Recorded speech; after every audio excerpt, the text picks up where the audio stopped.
नमस्कार। हमको मालूम है जन्नत की हकीकत, लेकिन दिल खुश रखने को गालिब ये ख्याल अच्छा है।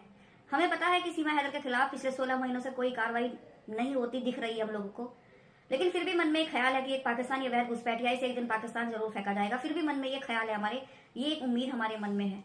एक प्रश्न मुझसे पूछा गया था कि मैं रोहिंग्या मुस्लिम पर क्यों बात नहीं करती हूँ, तो मैंने पिछले कुछ वीडियोज में अवैध घुसपैठ के लिए बात की है और ये भी कहा है कि हमारे देश के लिए चिंता का विषय है। लेकिन मैं इस मुद्दे पर ही क्यों बात करती हूँ, तो मैं रोहिंग्या मुस्लिम के लिए पहले बताना चाहूंगी कि रोहिंग्या जो मुस्लिम है वो हमारे देश में अस्तित्वहीन है। उनका जो टाइटल है वो टाइटल ही यही है कि वो भारत में रोहिंग्या मुस्लिम्स हैं। वो सीए कानून के अंतर्गत नहीं आते। जब भारत में कभी शरण या नागरिकता की बात होगी तो उन्हें भारत में ना तो कभी शरण दी जाएगी ना उन्हें भारत में कभी नागरिकता दी जाएगी। वो सोशल मीडिया पर आकर लोगों को टारगेट नहीं करते, वो धर्म की राजनीति नहीं करते कि हम लोग सनातनी बन गए हैं, हम ये हो गए हैं, हम वो हो गए हैं। वो कभी नहीं कहते कि हम योगी जी और मोदी जी के संरक्षण में हैं। बस वो पड़े हुए हैं, अपनी जीविका चला रहे हैं। वो सोशल मीडिया पे इस तरह की उल जुलूल हरकतें नहीं करते हैं, उन पर कोई इस तरह का मुकदमा नहीं चल रहा है, इसलिए मैं उनके बारे में ज्यादा जिक्र नहीं करती। ये महिला इस तरह की तमाम हरकतें करती है, इसलिए मैं इसका जिक्र करती हूँ और इसका विरोध भी करती हूँ। एक प्रश्न मेरे मन में है जिसका जवाब मेरे पास है, लेकिन मैं जनता से पूछना चाहती हूँ, दर्शकों से पूछना चाहती हूँ कि आपके पास उस सवाल का क्या जवाब है कि 4 जुलाई 2023 को सीमा हैदर गिरफ्तार होती है, 3 दिनों के अंदर उसे बेल दे दी जाती है। 7 जुलाई को महज 3 दिनों में इतनी जांच कर ली जाती है हिंदुस्तान से लेकर पाकिस्तान तक कि वो किस बॉर्डर से आई, किस तारीख को वहां से चली, कब वो यहाँ पहुंची, कहाँ कहाँ उसने टैक्सी ली, क्या उसका फ्लाइट नंबर था, क्या उसका टिकट नंबर था, क्या क्या वो सामान लेकर आई है, क्या उसके पति, क्या उसके पिता, भाई उसका पाकिस्तानी आर्मी में है, चाचा उसके पाकिस्तानी आर्मी में हुआ करता था। महज 3 दिनों में उसकी सारी जांच कर ली जाती है भारत से लेकर पाकिस्तान तक। लेकिन पिछले 16 महीनों से चार्जशीट नहीं जमा हो पाई, चार्जशीट की जांच नहीं हो पाई। जनता से बार बार कहा जाता है कि जांच चल रही है, एटीएस जांच कर रही है, आईबी जांच कर रही है, उत्तर प्रदेश पुलिस जांच कर रही है। जनता को मौन रहना चाहिए, शांत रहना चाहिए, इस विषय में हमें कभी बात नहीं करनी चाहिए, ये हमेशा कहा जाता है। तो जो जांच इतनी तेजी से 3 दिनों में पूरी की जा सकती है कि उसे बेल दे दी जाए, तो पिछले 16 महीनों से चार्जशीट क्यों जमा नहीं हुई, ये मेरा प्रश्न है। बेल देते समय एक नियम का पालन किया गया, bail is rule, jail is exception, अर्थात जो बेल है वो नियम है और जेल जो है वो अपवाद है। इस नियम का पालन किया गया, तो जब अब चार्जशीट जमा हो रही है उसमें क्यों नियमों का पालन नहीं किया जा रहा है, ये मेरा प्रश्न है। देश का एक नागरिक है उमर खालिद, जो पिछले 4 सालों से जेल में बंद है, उसके लिए इस नियम का पालन नहीं किया गया, bail is rule jail is exception, उसके लिए इस नियम का पालन नहीं किया गया। उसे आज तक 4 सालों से वो जेल में बंद है, उसे आज तक बेल नहीं दी गई। इस महिला के लिए इस नियम का क्यों पालन किया जा रहा है। 16 महीनों में हम सिस्टम का भी फेलियर देख चुके हैं, सिक्योरिटी का भी फेलियर देख चुके हैं। एक अनपढ़ महिला भारत की सीमाओं में कैसे 4-4 बच्चों को लेकर प्रवेश कर जाती है, ये सिक्योरिटी का फेलियर है। लेकिन जिस तरह से वो 16 महीनों से भारत में चन्ना मेरिया कर रही है, सोशल मीडिया से भी कमाई कर रही है, खुलकर बयान देती है, सोशल मीडिया पर जिस तरह भारत की मीडिया उसका इंटरव्यू देखती है, तो हम सिस्टम का भी फेलियर देख रहे हैं। भारत की जो मीडिया है वो उससे कभी सवाल नहीं करती इस तरह की कि आपने सिक्योरिटी को चैलेंज किया है, आपका एक दिन जेल जाना तय है, आपको पाकिस्तान भी फेंका जाएगा, इस तरह के सवाल नहीं पूछती। चंद्रयान पर राय लेती है, क्रिकेट पर राय लेती है, भैया दूज पर राय लेती है, भारत के त्योहारों पर राय लेती है, सनातन धर्म के ऊपर उससे राय लेती है, लेकिन कभी भी उससे कानून के लिए राय नहीं लेती। उसके अधिवक्ता महोदय ने तो पिछली गत दिनों एक इंटरव्यू दिया, उस इंटरव्यू में तो वो कहते हुए नजर आ रहे हैं कि सीमा हैदर ने भारत के 140 करोड़ की जो जनता है उसे एक सुर में एक धागे में पिरोने का काम किया है। ये उसके अधिवक्ता महोदय बयान दे रहे थे। जहां देश में नारे लग रहे हो कि कटोगे तो बटोगे, वहां पर एक पाकिस्तानी महिला देश की जनता को जोड़ने का काम कर रही है। कितनी शर्म की बात है कि जहां देश की राजनीति में ये नारे लग रहे हो कि कटोगे तो बटोगे, और वहां पर एक पाकिस्तानी महिला इस तरह के नारे दे रहे, इस तरह के बयान चल रहे हैं उसके। उससे पूछा जाता है कि आप कभी पाकिस्तान जाना चाहेंगी या नहीं जाना चाहेंगी। यदि उससे ये प्रश्न किया जा सकता है तो भारत में सभी अपराधियों से पूछना चाहिए, बड़े प्रेम से मीडिया में बुलाकर, कि क्या आपने ये अपराध किया है तो आपको इसकी सजा मिलनी चाहिए, नहीं मिलनी चाहिए, आप सजा लेना चाहेंगे या नहीं लेना चाहेंगे, ये भी प्रश्न उनसे पूछना चाहिए।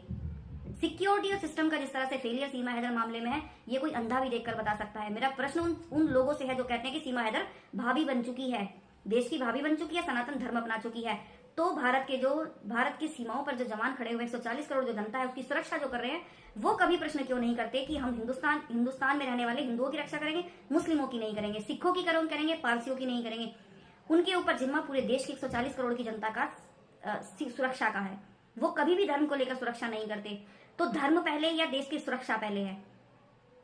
और कुछ लोगों का प्रश्न ये होता है कि इस पर क्यों सवाल उठाया जाए जब ये सनातनी बन गई है। सनातनी बन जाना ये टैग नहीं है कि आप आपने भारत के प्रति कोई अपराध किया है तो आपको सजा नहीं मिलेगी, या आपने सनातन धर्म अपना लिया है तो आपको एक टैग दे दिया गया, आपको एक टाइटल दे दिया गया तो आप अपने अपराध से मुक्त हो गए हैं। ये भी एक टाइटल नहीं है।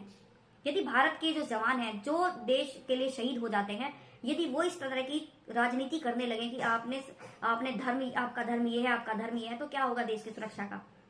कभी मीडिया में पिछले 16 महीनों से ये सवाल नहीं उठाया गया कि 2 एसएसबी के जवान जिन्हें सस्पेंड कर दिया गया था, आज वो किस स्थिति में है, उन्हें बहाल किया गया है, नहीं किया गया है। उनकी सुरक्षा में चूक हुई थी, इसलिए उन्हें सजा दे दी गई कि उन्हें सस्पेंड कर दिया गया। लेकिन जो सिस्टम से चूक हो रही है, जो हमारी पुलिस है, उत्तर प्रदेश पुलिस है, उससे जो चूक हो रही है पिछले 16 महीनों से, वो जहां पर ताता थैया कर रही है, चार्जशीट अब तक जमा नहीं हुई है, उस पर कोई सवाल क्यों नहीं उठाता। मैं शर्मसार होती हूँ देखकर ऐसी मीडिया को जो उससे इस तरह के सवाल करती है। उत्तर प्रदेश पुलिस का एक ऑडियो वायरल हुआ था, जिसमें उत्तर प्रदेश पुलिस का एक सिपाही कह या दरोगा, मुझे नहीं पता कौन था, लेकिन वो उत्तर प्रदेश पुलिस से ही था। ऐसा ऑडियो भेजने वाले ने बताया था कि ये सीमा हैदर से कि हम नहीं चाहते कि आपको भारत में भी एक मच्छर काटे, भारत में आपको एक मच्छर भी काटे। देखिए इस तरह की सुरक्षा उत्तर प्रदेश पुलिस इसे दे रही है। इसे जेल में क्यों नहीं रखा गया? 3 दिनों के अंदर इतनी जांच पूरी कर लेगी, 16 महीनों में अंदर ये जांच पूरी नहीं की गई और चार्जशीट जमा नहीं की गई। भारत की जनता यदि इस पर बात करती है तो कि आपका विषय नहीं है, भारत का हर एक व्यक्ति इस मामले में पीड़ित है, क्योंकि 26/11 जैसे मामले में, जैसे देश में 26/11 हुआ था, वो भी पाकिस्तान के ही लोग थे जिनकी वेरिफिकेशन पाकिस्तान ने कभी नहीं की थी। तो ऐसी ही ये पाकिस्तानी अवैध घुसपैठिया यदि देश में ये कुछ आतंक फैलाती है, कोई घटना को अंजाम देती है, तो भारत की जनता ही इसमें पीड़ित होगी। भारत के नेता, मंत्री, विधायक या पुलिस प्रशासन इसमें पीड़ित नहीं होगा, भारत की जनता ही पीड़ित होगा। ये सुरक्षा में कितनी बड़ी चूक है। शुरुआत में मीडिया ने इसे काफी उछाला था, लेकिन बाद में धीरे धीरे ये मौन होता चला गया कि दिल्ली से सटे हुए नोएडा में, देश की राजधानी दिल्ली है, दिल्ली से सटे हुए नोएडा में इस तरह की एक पाकिस्तानी महिला का रहना किस तरह की चूक है। भारत के ही लोगों को सालों तक जेल में सड़ाया जाता है, उन्हें बेल नहीं दी जाती। भारत के ही नागरिकों से इतना खतरा हो जाता है, पाकिस्तान की महिला को 3 दिन में उसकी सारी जांच पड़ताल करके बेल दे दी जाती है। ये सोचने का विषय है। कुछ लोग जो इसके पास में पैसा पहुंचाते हैं, ये कई बार मीडिया में आकर बयान देती है कि मुझे फला सपोर्ट करता है, मुझे फला सपोर्ट करता है। तो जो भारत के लोग इसे सपोर्ट करते हैं, उनसे पूछिए जरा कि आपने धर्म के नाम पर पहले कितनी माताओं और बहनों को सपोर्ट किया है। आपने जो धनवर्षा सीमा हैदर के ऊपर किया, पहले देश की कितनी महिलाओं के ऊपर आपने इस तरह की धनवर्षा की है, ये एक बड़ा प्रश्न है। बहुत सारे लोग चाटुकारिता में इतने लीन हैं कि उसे राष्ट्रीय भावी घोषित करने पर तुल गए हैं।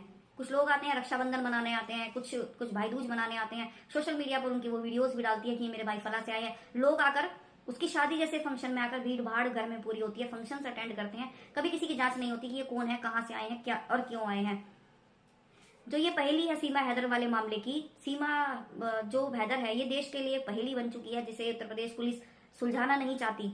लगता है देखने से ऐसा, जिस तरह से इसे संरक्षण दिया गया है भारत में, जिस तरह से इसे रखा गया है, ये एक ऐसी पहेली बन चुकी है जिसे उत्तर प्रदेश पुलिस सुलझाना नहीं चाहती।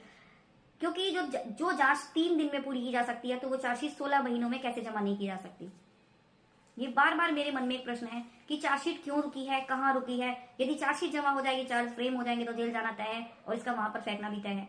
बच्चों के भविष्य के बारे में मीडिया सवाल पूछती है कि आपके बच्चों का क्या भविष्य होगा भारत में, आप क्या इन्हें बनाना चाहेंगी।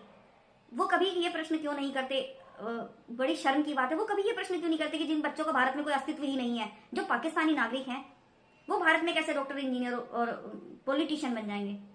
अधिवक्ता महोदय तो उसे संसद और सदन ले जाने की बात करते हैं। जिस तरह से वो भारत में सारे डॉक्यूमेंट्स लेकर बॉर्डर से आ जाती है, वैक्सीनेशन कार्ड, 4 पासपोर्ट और फोन भी 4 लेकर आती है, अपना शिनाख्ती कार्ड भी लेकर आती है और 2 कैसेट भी लेकर आती है। इस तरह तो कोई भी एक इंसान कितनी भी डिवाइस लेकर भारत की सीमाओं में प्रवेश कर सकता है।